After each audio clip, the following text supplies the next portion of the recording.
Mereka misalnya tanya begini, Pak Bahak, saya ini orang kampung, yang bapak saya itu utun kan, utun itu lugu. Bisa menjadikan saya doktor, saya jadi dekan, saya jadi rektor. Tapi setelah di kota, dengan sekian ilmu yang saya pelajari dari Eropa, dari Amerika, sekedar anak saya tidak narkoba itu sudah susah. Kok ranking? Enggak dengar anak saya ditangkap BNN itu sudah seneng saya. Artinya apa? Dia sadar ternyata kearifan lokal yang dididik para kiai menjadikan anak-anaknya jadi profesor, jadi dokter. Tapi dengan ilmu kedoktorannya, orang menjadikan anaknya ranking itu susahnya bukan main. Karena enggak ada kearifan. Ilmu yang mereka anggap adalah dianggap ya, tentu tidak hakikat, eksak. Eksak saja sebetulnya tidak juga subjektivitas mereka. Misalnya begini, ini contoh sekian. Pernah saya lomba cepet-cepetan matematika. Kalau saya kan pernah dimintai konsultan sebagai badan Basnas Nasional. Mereka kalau ngitung ya zakat tijarah itu 2,5%. Mungkin zakat ziro'ah berapa, 10% atau 20%. Kangkang yang di sini tak pikir itu mesti bingung, karena gaya poro gabet itu mesti raiso. Dan mereka tak tantang, coba jenengan bikin poro gabet, saya pakai matematika pesantren, itu cepat saya. Karena matematika kita adalah matematika ummi. Ummi itu orang Arab, ummiin. Gak usah diterjemah apa, sudah ummiin saja. Ummiin itu keibu-ibuan lugu. Jadi kalau nggak bisa itu ya terlalu. Misalnya 2,5%, kalau kita bilang kan rubu'ul usyur. Ya sudah 1.000 itu diusurkan dulu menjadi 10. Setelah 10 itu kan misalnya ya 1.000 berarti usurnya 100. Ya kan? Setelah 100 cari rubu'nya berapa? 25. Berarti setiap 1 juta 2,5% adalah 25.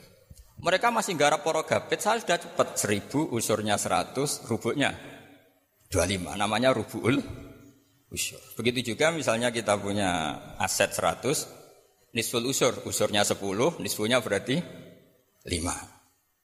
Itu rasa poro gabet cepat ketimbang sampean poro gabet 2,5% kan suwi. Terus dia tanya, Pak matematikanya kok cepat? Dapat ilmu dari mana? Pernah kuliah di mana? Ya saya ngaji di sarang sama Mbah Mun, terus saya ngaji beberapa ilmu. Nah, kelirunya rata-rata santri itu faro itu ya ora seneng. Nah, bulat. Nah ini cerita saja. Jadi kita bisa membuktikan ke khalayak ramai kalau kita tidak kalah. Khawarizm Al-Jabar terkenal di barat, Avicenna atau Ibnu Sina itu ya dengan ilmu-ilmu umum. Dan mereka fasih sekali menerangkan ilmu medis, ilmu apa. Fasih sekali. Sehingga ketika sekarang teknologi katanya adanya di barat, di Eropa, sebenarnya mereka itu kagum sama Islam. Karena mereka ngakui bahwa di antara ilmu itu dari Islam, zaman Khawarizm, zaman Al-Jabar, zaman Avicenna, zaman Ibnu Rus dan sebagainya. Saya beri sekian contoh dan ini saya bilang tanyakan ke orang kafir yang paling inat, paling lacut di dunia. Tanyakan ayat ini, pasti artinya seperti ini. Yaitu ketika ada fenomena likuifaksi, tentu kalau di Jogja kan ada grup ilmiah. Mereka tanya saya, Pak Bahak, apa ada teori manusia itu ditenggelamkan di bumi? Yang teori, bukan kasus, bukan peristiwa sejarah. Kalau peristiwa sejarah kan ada korun. Saya ditanya gitu terus saya jawab, Aamin tumman fis sama ayakhsifa bikumul ardo fa idza hiya tamur. Apa kamu merasa aman di dunia sementara pengendali langit, man fis sama itu pengendali langit. Ya siapa saja, bisa malaikat atau bisa Allah, man sing kudratu fis sama, itu ahli tafsir beda pendapat. Yang enggak beda yang enggak pernah nafsiri gitu.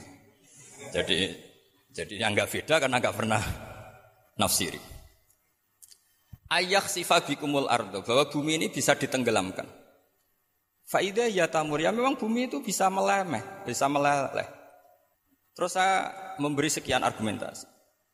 Kalau kamu katakan justifikasi ilmiah karena kadung Islam dan kadung pegangan Quran, mungkin Anda akan bilang saya ini justifikasi, nyari pembenaran secara syariah.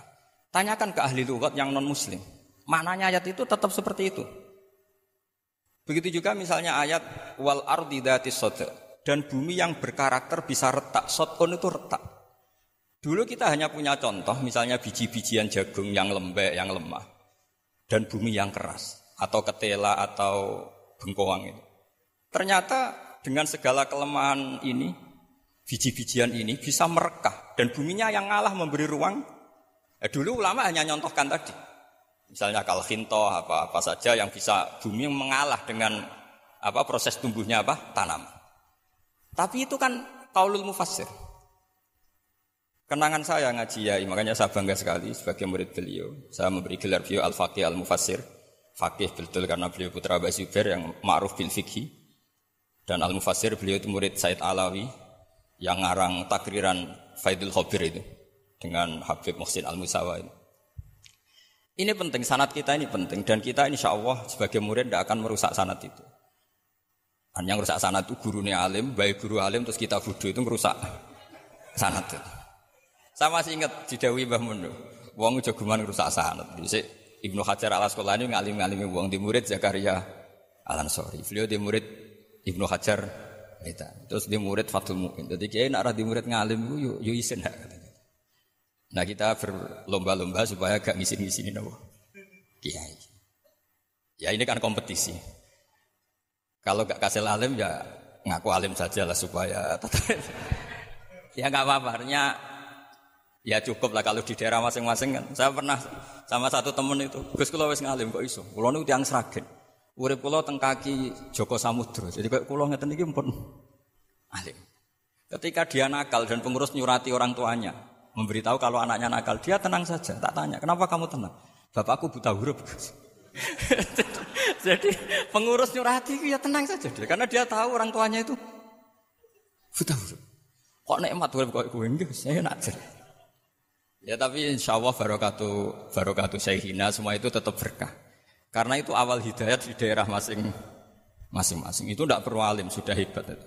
Karena ya enggak perlu lah. Kalau alim betul malah enggak sempat dakwah. Begini. Ini penting saya utarakan. Karena sanad keguruan itu pernah saya cek ya. Ini cerita ini tahadus bin Ni'mat. Guyonannya ulama meskipun guyonan itu ternyata musalsal.